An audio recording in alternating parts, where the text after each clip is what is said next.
Hello दोस्तों। आज हम पढ़ेंगे ब्रायन विच की किताब मेनी लाइफ मेनी मास्टर्स, कई जीवन कई देवात्माएं। अध्याय 1। पहली बार जब मैं कैथलीन से मिला था तो वह चटकीले लाल रंग की ड्रेस पहने थी और अधीरता से भरे मेरे ऑफिस के प्रतीक्षा कक्ष में एक पत्रिका के पन्ने पलट रही थी। उसकी सांस उखड़ी सी लग रही थी। पिछले 20 मिनट से वह मनोचिकित्सा विभाग के मेरे ऑफिस के बाहर गलियारे में चलक कदमी करते हुए मुझसे मिलने व दूर भाग न जाने के लिए अपने आप को मनाने का प्रयास कर रही थी। मैं बाहर निकला और प्रतीक्षा कक्ष में जाकर उससे मिला। अभिवादन के तौर पर मैंने उससे हाथ मिलाया। मैंने ध्यान दिया कि उसके हाथ ठंडे व गीले थे और वे उनकी बेचैनी को जाहिर करते थे। वास्तव में उसे मुझसे मिलने की इच्छा शक्ति जुटाने में 2 महीने से ज़्यादा का समय लग गया, जबकि मेरे ही स्टाफ के 2 डॉक्टरों ने उसे यह सलाह दी थी और ये दोनों ऐसे व्यक्ति थे जिन पर वह भरोसा करती थी। अंततः वह मेरे ऑफिस में पहुंच ही गई। कैथलीन एक असाधारण आकर्षण वाली युवती है। उसके पतले बाल मध्यम लंबाई के हैं और आंखें हल्की भूरी। जिस अस्पताल के मनोचिकित्सा विभाग का मैं प्रमुख था, कैथलीन वहाँ बतौर लैब तकनीशियन का काम करती थी। अतिरिक्त पैसा कमाने के लिए वह उन दिनों तैरने के कपड़ों की मॉडलिंग भी किया करती थी। मैं उसे अपने ऑफिस में लेकर गया तथा चमड़े की एक बड़ी कुर्सी पर बैठने को कहा। मैं उसके सामने रखी अपनी कुर्सी पर बैठ गया। एक अर्धगोलाकार डेस्क हम दोनों के बीच अंतर को पाट रही थी। कैथलीन अपनी कुर्सी पर पीछे की ओर झुककर चुपचाप बैठी थी। उसे पता नहीं था कि बात कहाँ से शुरू करनी है। मैंने भी इंतज़ार किया और उसे पहले शुरुआत का मौका दिया, लेकिन कुछ मिनट इंतज़ार करने के बाद भी जब वह कुछ नहीं बोली तो मैंने उसके अतीत के बारे में पूछताछ शुरू की। इस पहली मुलाकात के दौरान हमने यह जानने की कोशिश शुरू की कि वह कौन है और मुझसे किस वजह से मिलने आई है। मेरे सवालों के जवाब में कैथलीन ने अपने जीवन की कहानी पर से पर्दा हटाया। एक भाई और एक बहन के बीच पैदा हुई कैथलीन एक कट्टर कैथलीन परिवार से ताल्लुकात रखती है, जो कि मैसाचुसेट्स के एक छोटे से कस्बे में रहता था। भाई उससे 3 साल बड़ा था। वह बहुत कसरती था और उस आज़ादी के पूरे मज़े लेता था जो कैथलीन को कभी नहीं मिली। उसकी छोटी बहन भी माँ बाप की लाडली थी। जब हमने उसकी बीमारी के लक्षणों के बारे में बातें करना शुरू किया तो वह एक उल्लेखनीय तनाव और व्यग्रता से घिर गई। तेजी से बोलते बोलते वह आगे की ओर झुक गई थी और अपनी कोहनियों को सामने पड़ी मेज पर टिका दिया था। उसका जीवन अंशिकाओं के बोझ से लदा पड़ा था। उसे पानी से डर लगता था। वह गोली लेने से भी डरती थी। अंधेरा उसे नापसंद था और मौत का डर उसे हमेशा सताता था। अभी अभी उसका भय और अधिक बिगड़ने लगा था। खुद को सुरक्षित महसूस करने के लिए वह अपने अपार्टमेंट में दरवाजे से सटकर सोती थी। उसे बिस्तर में जाने के 2-3 घंटे बाद तक नींद नहीं आती थी।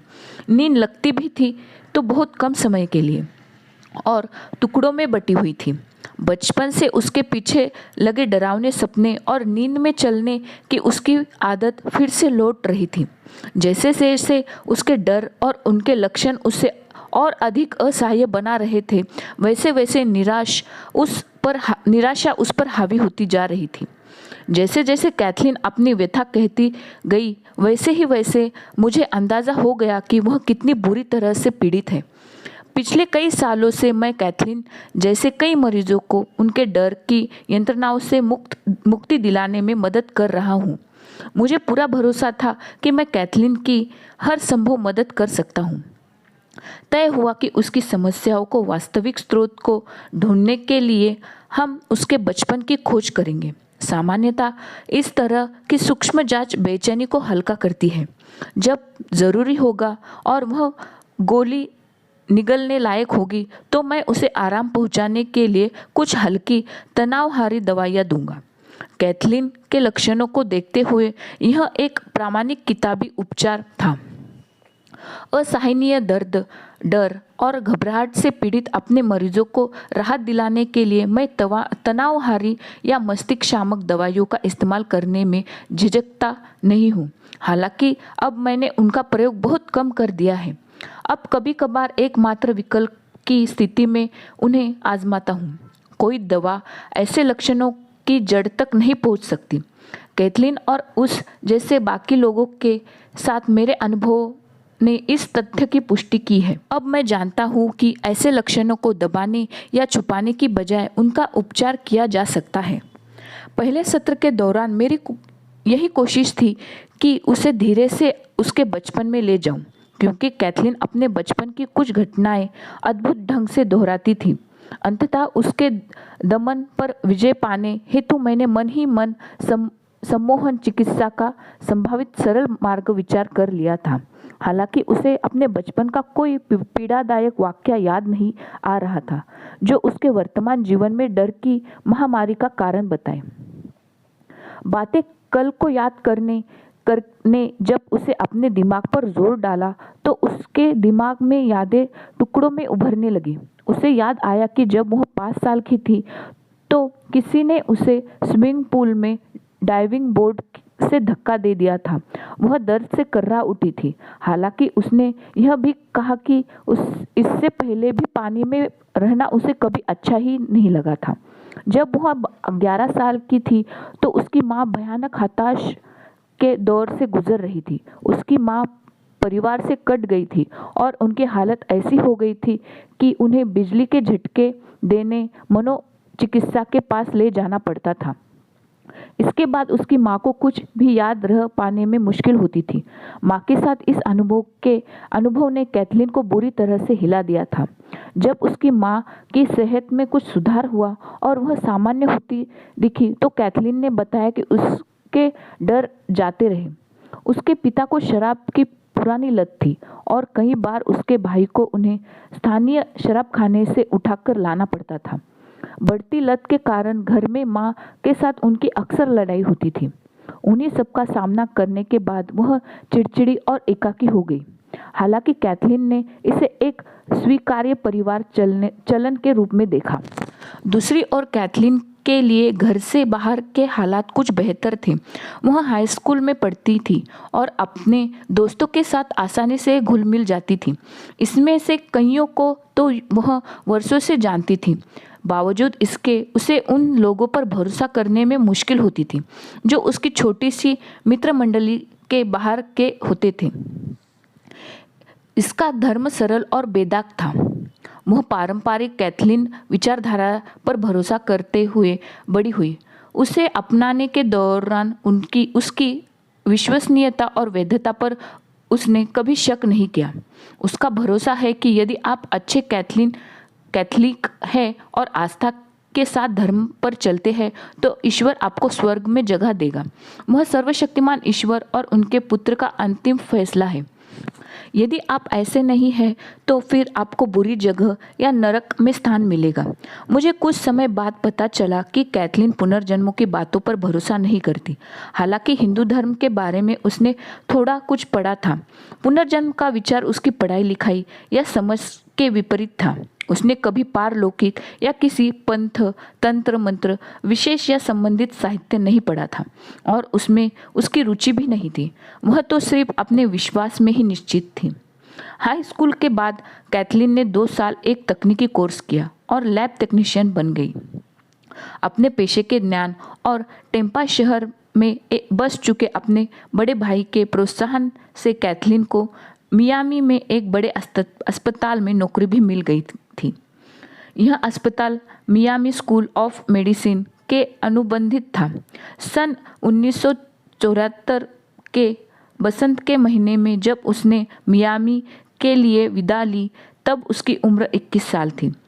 उसने उस छोटे कस्बे में कैथलीन का जीवन मियामी के जीवन से ज़्यादा आसान था।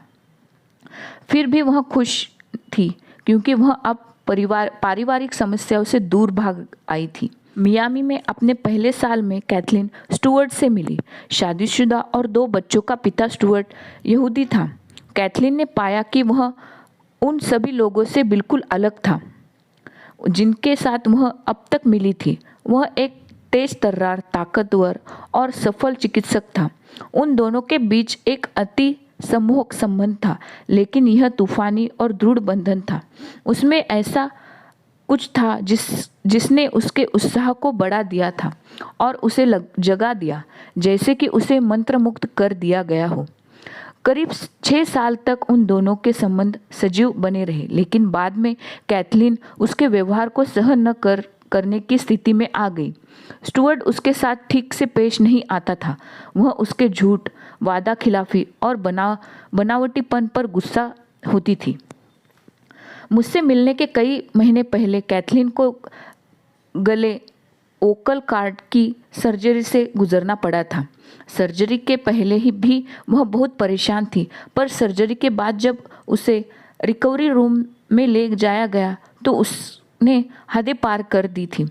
वह इतनी घबराई और परेशान थी कि नर्सिंग स्टाफ को उसे शांत करने में कई घंटे लग गए। अस्पताल में रिकवरी के बाद वह डॉक्टर एडवर्ड पुले से मिली। एडवर्ड एक सहृदय शिशु विशेषज्ञ थे, जो कि कैथलीन से अस्पताल में काम के दौरान मिले थे। उन दोनों ने बहुत जल्दी महसूस किया कि उनमें नज़दीकियाँ है, और जो बाद में एक गहरी दोस्ती में बदल गई। कैथलीन एडवर्ड से खुलकर बातें करती थी। वह उन्हें अपने डर, स्टुअर्ट से अपने संबंधों और वे सारे अनुभव बताती थी जिनसे लगता था कि उसका अपने जीवन पर से नियंत्रण खत्म हो रहा है। एडवर्ड ने भी उसे जोर देकर कहा कि वह मुझसे ही मिले, मेरे किसी दूसरे सहयोगी से नहीं। जब एडवर्ड ने मुझसे मिलकर इस बारे में बताया तो उसने साफ कर दिया कि वह सोचता है कि कैथलीन को केवल मैं ही सही ढंग से समझ पाऊंगा, क्योंकि वह ऊंची साख वाले बहुत हुनरमंद मनोचिकित्सक भी थे। बावजूद एडवर्ड की सलाह के कैथलीन ने मुझसे अब तक संपर्क नहीं किया था। 8 हफ्ते गुजर गए। मैं भी मनोचिकित्सा विभाग के प्रमुख होने के नाते अपनी व्यस्त प्रैक्टिस के दौरान एड के फ़ोन को बिल्कुल भी भूल ही गया था। इधर कैथलीन के डर और उसकी आशंकाएं बुरी दशा में पहुंच चुके थे। हमारे यहाँ के सर्जरी विभाग के प्रमुख डॉक्टर फ्रैंक एक्कर कैथलीन को कई वर्षों से जानते थे। वे जब भी उसकी लैब में जाते थे तो बड़ी खुशमिजाजी के साथ मिलते थे। उन्होंने भी ध्यान दिया कि पिछले कुछ समय से कैथलीन दुखी है। फ्रैंक ने उसके दुख को भांप लिया था। कई बार उन्होंने इस बारे में उससे बात करने की कोशिश की, पर हर बार में वे झिझक कर रह जाते थे। एक दोपहर जब फ्रैंक पास ही के एक जगह व्याख्यान देने के लिए गए तो लौटते में उन्होंने सड़क के दूसरी तरफ कैथलीन को देख तेजी से हाथ हिलाया। अपनी कार की खिड़की से सिर निकालकर वह जोर से चिल्लाए, मैं चाहता हूँ कि तुम अभी डॉक्टर विच से मिलो। कोई लेट लतीफ़ी मत करो। हालांकि अपने इस व्यवहार को लेकर फ्रैंक खुद बोचक के थे, क्योंकि सर्जन अक्सर जल्दबाजी में कोई प्रतिक्रिया नहीं देते थे। गुजरते वक्त में साथ कैथलीन के दर्द भरे हमले और उसकी बेचैनी भी बढ़ती रही। उसे 2 डरावने सपने अक्सर दिखाई देने लग गए थे। अपने सपने में जब वह कार में एक पुल पर से गुजर रही होती थी तो वह टूट जाता है और उसकी कार पानी में गिर जाती है और वह उसी में फंसकर डूबने लगती है। दूसरे सपने में वह खुद को एक गहरे काले अंधेरे रूम में बंद पाती है। वह उसमें रखी चीज़ों के ऊपर गिरती पड़ती बाहर निकलने का कोई रास्ता नहीं खोज पाती है। इन सब के बाद आखिरकार वह मुझसे मिलने आई। कैथलीन के साथ अपने पहले सत्र में मुझे ज़रा भी नहीं लगा कि इसके बाद मेरा जीवन इतना बदलने वाला है। मैंने कभी नहीं सोचा था कि मेरे डेस्क के दूसरी ओर बैठी उलझन से भरी वह युवती मेरे लिए एक ऐसे उत्प्रेरक का काम करेगी और मैं फिर कभी ऐसा नहीं रह पाऊंगा। यहाँ पे हमारा पहला अध्याय समाप्त होता है। मिलते हैं हम अपने अगले अध्याय में। नमस्कार।